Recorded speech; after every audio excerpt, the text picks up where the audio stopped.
The Mazda CX-5 first launched in 2019, and this over here is the second generation. And with so many compact and family SUVs infiltrating the market, this has been outdone and outshone and almost forgotten. What I do want to find out is, does it still have a great value proposition, and is it still a good family SUV?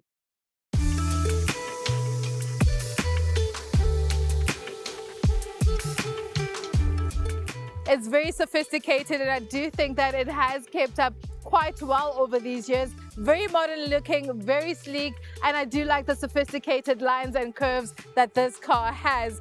It has undergone some upgrades and tweaks over the years, but the third generation Mazda CX-5 is expected to launch here in South Africa in 2026. It has recently been unveiled. But for now, this is what we have, the second generation Mazda CX-5. Over on the side, you have new alloy designs that have become available, so you can play around with your wheel designs as well, which is an added extra. Over in the rear, the design has not changed much. You also do have a new light cluster. The boot size is actually quite ample and practical. You have an electric tailgate, and that also just makes it easy when you're carrying a lot of plastic and groceries. Let's jump into the interior and check out what that looks like inside.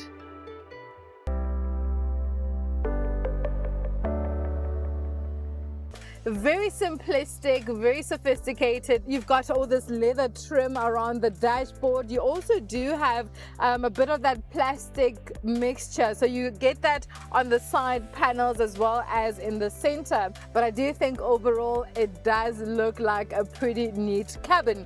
The dash area has a perched up screen that we have seen over the years as well, which hasn't been my favorite. It's felt very outdated. I do think that we needed something a little bit more modern, especially in this car. But in the third generation Mazda CX-5, we will see a 14-inch screen. So Mazda has said, you know what, let us keep up with the ongoing trend of big screens. The infotainment system itself is quite easy to navigate. You do have a rotary button over here that you can go through your menu options, entertainment, communication, navigation, which you do need to use an SD card for. But everything else is pretty easy to navigate. You do have Apple CarPlay and Android Auto, so you also can connect quite seamlessly. The seats are very comfortable as well, leather wrapped, and they do have enough support. The front is very open. I do want to check how it feels when we are sitting in the second row of seats. Okay, so this is my normal driving position, and I've got plenty leg room in front of me. Yeah, it is quite comfortable here in the back. This does give you also enough headroom, so it is a fully sized family SUV. You don't have a sloping roofline to sort of eat into that headspace as well. And pocket space behind the seats. Let's take a drive.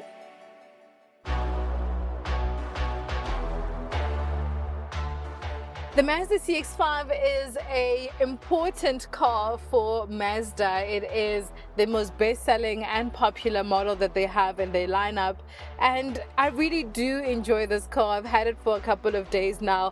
Mazda has said that they have worked on the vehicle dampening control, and they also have worked on the frame of the car, and that reduces a lot of vibrations that will come in through the cabin, and just gives a much smoother and more quiet ride, and you definitely can feel that as you drive in the car.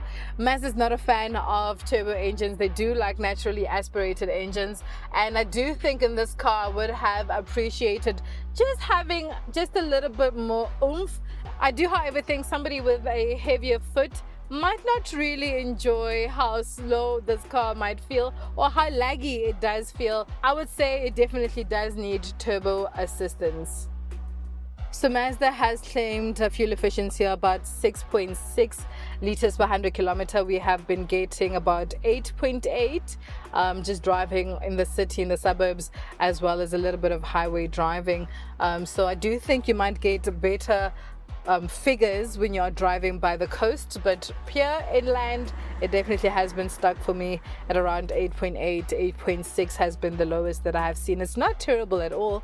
I do think it has actually showed to be quite surprising in how it sips its fuel. In terms of competitors, we are looking at a wide array of family SUVs, the VW Tiguan, we're looking at the Toyota RAV4, you've got the Hyundai Tucson, the Kia Sportage, so there are endless competitors. Pricing for the CX-5 Active will set you back 570,500 Rand.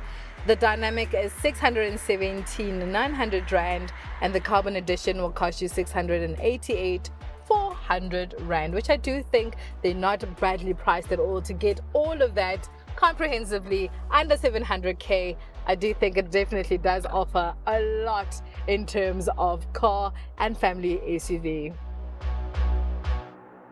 With the increase in competition that the Mazda CX-5 has within its segment, it is worth noting that the Mazda CX-5 is still quite dependable, has a great cabin quality, is no fuss, and really does offer a great value proposition.